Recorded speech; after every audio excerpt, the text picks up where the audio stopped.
we are seeing an increasing push from the right. This has been ongoing for the past several decades, where religious values trump, at least in the opinion of the Supreme Court and conservatives largely, religious values trump civil values. That your religion can supersede the laws of our society. And apparently at the VA,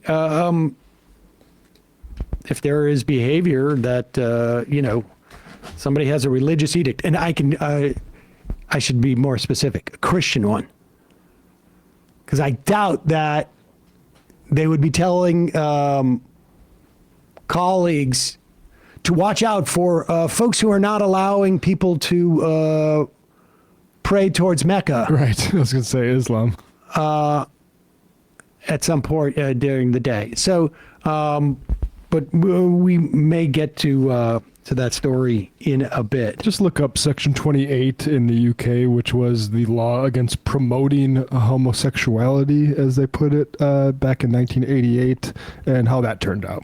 Yep. I mean, it could very well be also if you have someone who at the VA who refused to work with someone who's gay because their religious values, they don't believe in it. We've seen this in the context of pharmacies and whatnot. Meanwhile, we have a former member of Doge on the program today. She's going to be talking specifically about stuff at the IRS. But there's going to be a new former member of Doge quite soon. And that, of course, is Elon Musk. In part, it's because he was a special advisor to the government, and you can only be on for 120 days in that instance.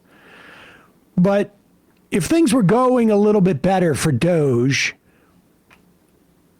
and for Elon Musk, I suspect he'd stick around.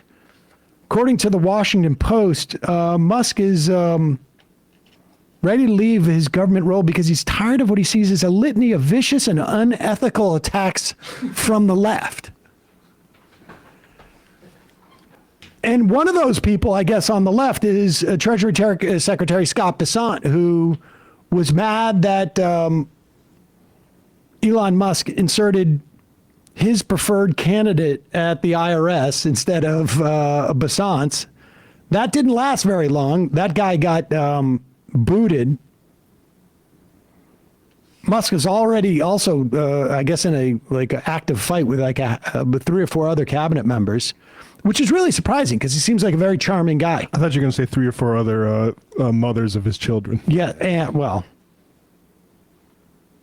And yesterday there was a shareholder call where Elon Musk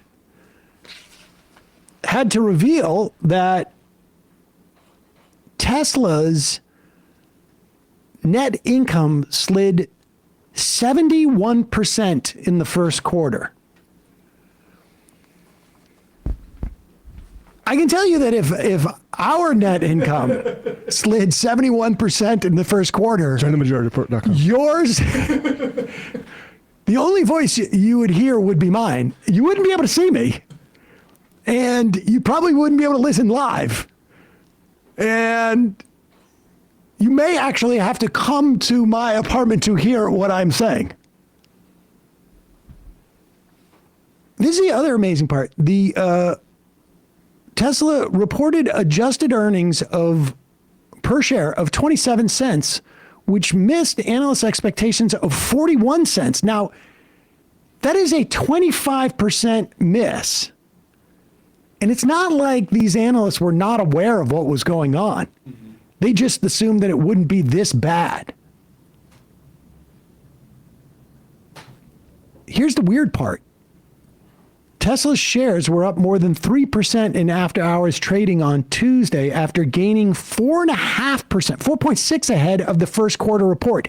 So in anticipation of this report, the stock goes up 4.5 points, a little more than that. And then when all those people in anticipation of this report hear that net income slid 71%. And adjusted earnings were 25% lower than anticipated. They said, I'm buying more of that stock. Let me tell you what I would do if I was the world's richest man. Now, I'm not, so maybe I don't think the proper way. But if we were going to do an earnings report for the majority report, and it was to come out and say it's dropped by 3/4, and we missed analysts' expectations by 25%, and majority report was a publicly owned company, I'll tell you what I would do if I had billions of dollars. Now, I doubt people are this smart to figure this out. But what I would do in the run-up to the report is I would buy a lot of stock, forcing the price up. And then afterwards, what I would do is buy a lot of stock and forcing the price up. That's what I would do if I were the richest man. But I'm also the type of guy who has hired somebody to play video games for me so that I can get on the leaderboard at the local pizza place. That's what I used to do when I was a kid. I would pay people to play asteroids for me at the local pizza place so they could put in Sam, and I could brag to all my friends. Meanwhile, here's Elon Musk on his shareholder call yesterday, and still trying to maintain, I guess, his relationship with Trump and being gentle about how much Donald Trump has effed up the whole tariff situation. I mean, we got Trump backing off of the tariffs. We got Scott Bessant going into private meetings going like, not actually decoupling. I think this is probably unsustainable. Incidentally, he also went into a room full of traders the day before it was announced that there was a possibility that things were going to get rolled back, and sort of implied that things were going to get rolled back. And that, I mean, Nice to have a little heads up. Nice to have a heads up. Here's Elon Musk. I just want to emphasize that the tariff decision is entirely up to the President of the United States. I will weigh in with my advice with the President, which he will listen to my advice, but then it's up to him, of course, to make his decision.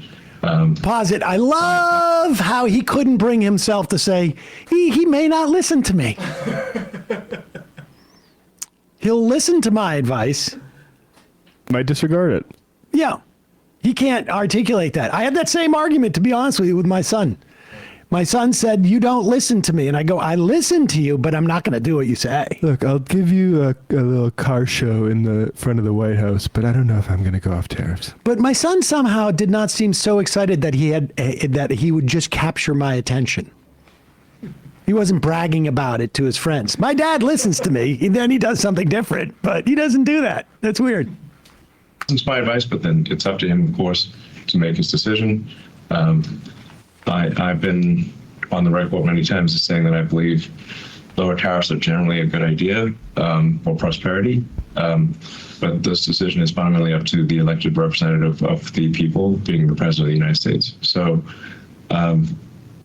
I'll continue to advocate for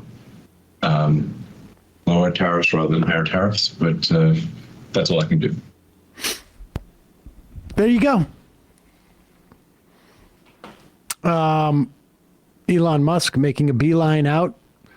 In a moment, we're going to be talking to Maurice Vinton, former staffer at Doge, to talk about how they have, and let's be clear, Doge simply aligned with Republican principles. Doge was just a mechanism to do exactly what Project 2025 wanted to do. And they're continuing on with the program. They're just moving to phase 2 and going through it through the channels that they had already anticipated having to go through it. And their destruction of the IRS has been a long time desire, I should say, of the right. We'll be talking to her in just a moment. Hey, folks, don't forget to hit the subscribe button and check out our daily show. We do it every day at 12 p.m. Eastern for about 2.5 hours. We even take phone calls. You should check that out.